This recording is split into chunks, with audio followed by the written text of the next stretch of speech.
सभी परिजनों को मेरा प्रणाम। जैसा कि आप सभी को मालूम है कि हमारी परम वंदनीय माता जी के जन्म शताब्दी समारोह और अखंड दीप का प्राकट्य समारोह बहुत ही निकट आ रहा है और इसकी तैयारियां बहुत ही जोर शोर से चल रही हैं। हमारे बहुत सारे समयदानी भाई बहन वहाँ लगे हुए हैं और अपना समयदान और श्रमदान कर रहे हैं और सारे ही अपनी भावनाओं से इतनी ज़्यादा अनुप्राणित हैं कि सारे ही भाई बहन अपना घर परिवार काम धंधे सब छोड़कर परम पूज्य गुरुदेव के इस कार्य को सफल बनाने के लिए आ गए हैं। अपनी परम वंदनीय माता जी के चरणों में अपनी श्रद्धा की अपनी श्रम की एक आहुति देने के लिए। और ये स्थान जहाँ पर कि ये आयोजन होने वाला है कनकल क्षेत्र का वैरागी द्वीप, ये बहुत ही ज़्यादा आध्यात्मिक ऊर्जा से पहले से ही अनुप्राणित है क्योंकि इस क्षेत्र के दोनों ही तरफ, क्योंकि ये जहाँ पर ये आयोजन हो रहा है वहाँ पर गंगा जी की दो धाराएं मिलती हैं और यहाँ पर एक तरफ तो एक पर्वत पर हमारी चंडी देवी विराजमान है और दूसरी तरफ दूसरे पर्वत पर माँ मनसा देवी विराजमान है। लेकिन इस जन्म शताब्दी समारोह के लिए और भी ज़्यादा इस स्थल को आध्यात्मिक ऊर्जा से ओतप्रोत करने के प्रथम चरण पर यहाँ पर दो चीज़ों का आयोजन और शुरुआत हो चुकी है। पहला है यहाँ पर साधना कक्ष। एक सामूहिक साधना कक्ष का निर्माण यहाँ हो चुका है जहाँ सुबह 8 बजे से लेकर शाम के 5-6 बजे तक पूरा साधना का क्रम चलता है, जिसमें पहले देव पूजन किया जाता है। यहाँ पर एक शक्ति कलश भी विराजमान किया है, तो उस शक्ति कलश का पूजन होता है और फिर सामूहिक जप का क्रम शुरू होता है और शाम को 5 बजे तक जप समाप्त होता है और उसके बाद आरती की जाती है रोज और बाद में सत्संकल्प का पाठ किया जाता है। और दूसरी ओर ही यहाँ पर वसुधा वंदन कार्यक्रम भी हुआ जहाँ बहुत सारे गणमान्य जो नेता थे और आध्यात्मिक जगत के लोग थे वो सभी यहाँ शामिल हुए और बहुत अच्छे से यहाँ पर वसुधा वंदन कार्यक्रम संपन्न हुआ। और वसुधा वंदन कार्यक्रम के दिन ही यहाँ पर 51 तीर्थों का रज और जल यहाँ पर स्थापित किया गया और 51 जो प्रमुख तीर्थ हैं हमारे भारत के अलग अलग क्षेत्रों से पूरे ही भारतवर्ष से उनकी मिट्टी लाई गई, वहाँ का पवित्र जल यहाँ लाया गया और स्वर्णिम कलशों में आप देखेंगे बहुत मनमोहक लगेगा कि 51 सोने जैसे कलशों में यहाँ पर रज और जल रखा गया है पवित्र तीर्थों का।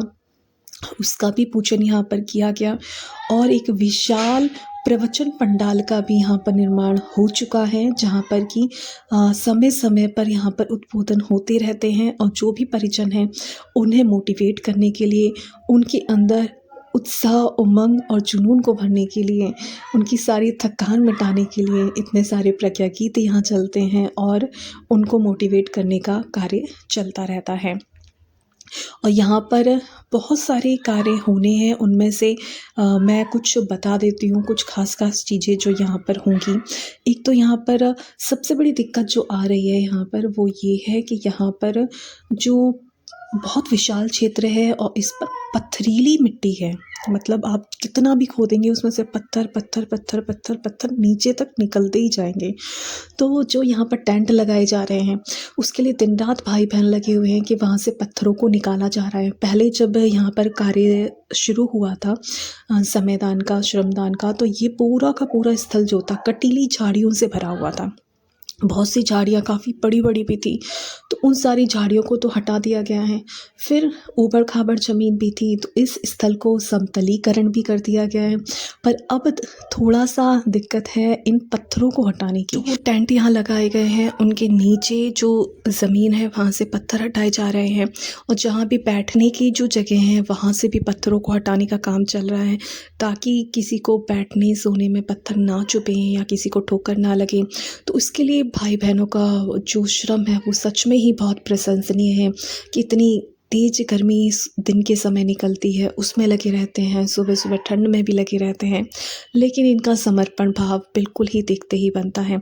और सबसे ख़ास बात इस आयोजन की ये है कि आप देखेंगे कि पूरे भारतवर्ष से लोग आए हैं, कुछ हमारे भाई-बहन नेपाल से भी आए हैं, कुछ फ़ॉरेन से भी भाई-बहन हैं जो आप देखेंगे विदेशों से भी आए हुए हैं, वो भी समय दान कर रहे हैं। कोई गुजरात से है, कोई नेपाल से है, कोई राजस्थान से है, कोई बिहार से, यूपी से, महाराष्ट्र से, केरल से और बंगाल से, अलग-अलग जो हमारे भारत के सारे ही राज्य हैं, उनसे सारे भाई-बहन आए हैं। और राष्ट्रीय एकता अगर आपको कहीं देखनी हो, तो उसका एक जीता जागता उदाहरण आप इस श्रमदान के समय देख सकते हैं। पूरे ही भारतवर्ष से लोग आए हैं और यहाँ पर अपना समयदान दे रहे हैं। और यहाँ पर गायत्री परिवार की सबसे बड़ी खासियत यही है कि ना जात है, ना पात है, ना धर्म है, ना पंथ है, ना संप्रदाय है। हर कोई यहाँ आ सकता है और हर कोई बिल्कुल ही अपने सगे संबंधी जैसा ही यहाँ पर प्रेम, सम्मान और सहकार पाता है। तो ये बहुत ही खास बात है गायत्री परिवार की। बहुत से लोग बोलते हैं कि हमारे यहाँ जात पात छूत छात नहीं है, लेकिन उसके सच में आपको दर्शन करने हो तो वो एकमात्र जगह गायत्री परिवार है, जहाँ सारे ही भाई बहन, सारे ही धर्म संप्रदाय जाति के लोग एक परिवार की तरह, एक फैमिली की तरह रहते हैं।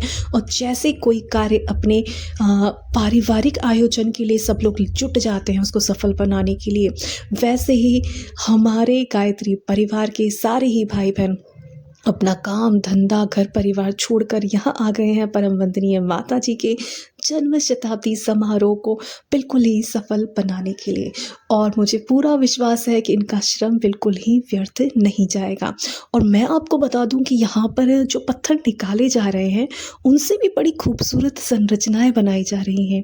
हमारे भाई बहन बहुत से इतने ज़्यादा क्रिएटिव हैं, इतने रचनात्मक हैं कि यहाँ से जो बेकार के पत्थर निकल रहे हैं उनको भी बड़ी सजा कर जन्म शताब्दी समारोह 2026 उन्होंने लिखा है, वंदनीय माता जी का जन्म शताब्दी समारोह।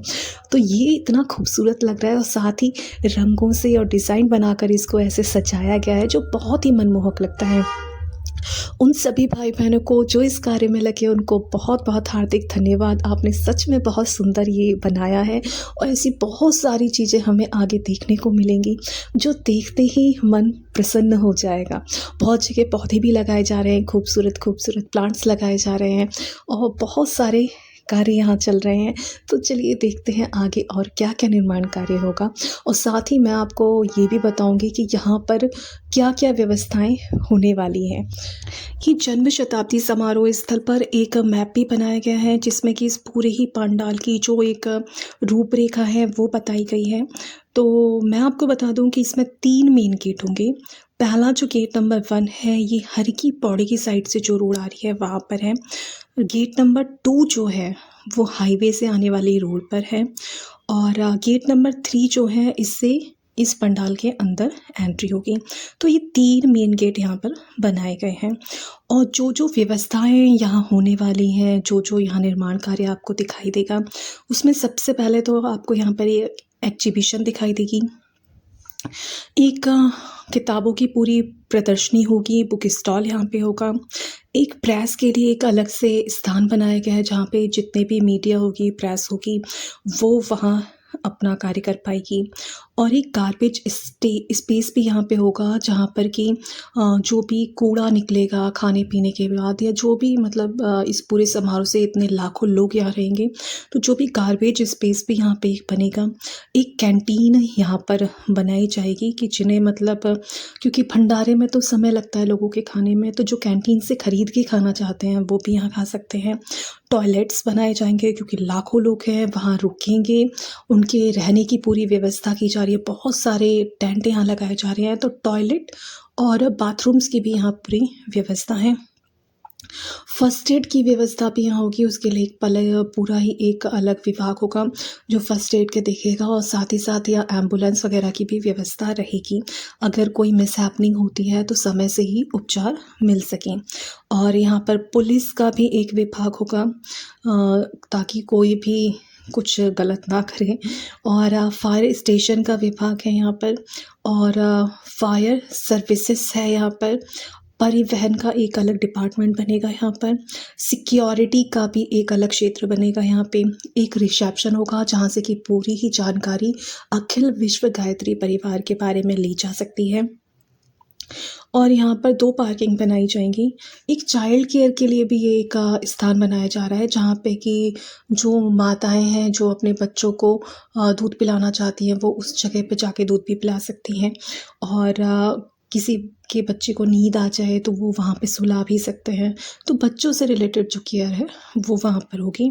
एक लॉस्ट एंड फाउंड सेंटर यहाँ पर बनाया गया है, जिसमें अगर आपका कोई कीमती सामान खो जाता है, वैसे तो आपसे आग्रह किया जाता है कि कोई भी परिजन सोने की चैन या बड़े बड़े झुमके या कोई भी मतलब हैवी महंगी चीज़ लेकर और पहनकर ना आए। लेकिन फिर भी अगर आपका कुछ खो जाता है और तो यहाँ पर एक लॉस्ट एंड फाउंड सेंटर है, जहाँ पर अगर आपको कोई अनजान चीज़ मिलती है तो आप जमा कर सकते हैं, और आपका कुछ खो जाता है तो यहाँ पर संपर्क कर सकते हैं। पर आग्रह यही है कि कुछ भी कीमती सामान लेकर ना आए, कुछ भी महंगा पहन कर ना आए। और एक शू स्टोर यहाँ पे होगा, जहाँ पर कि जूते चप्पल रखने की व्यवस्था होगी। तो ये सारे प्रबंध यहाँ पे किए गए हैं। इसके लिए हज़ारों लोग दिन रात लगे हुए हैं काम करने के लिए और पूरी व्यवस्था करने के लिए। तो देखते हैं धीरे धीरे क्या क्या निर्माण यहाँ होता है, और सारे ही गायत्री परिजनों को बहुत ही बेसब्री के साथ इंतज़ार है इस जन्म शताब्दी समारोह की प्रथम चरण, जो कि होने वाला है 20 से 23 जनवरी 2026 को। तो सभी को बहुत बहुत शुभकामनाएं, सभी को प्रणाम। जय गुरुदेव, जय श्री राम।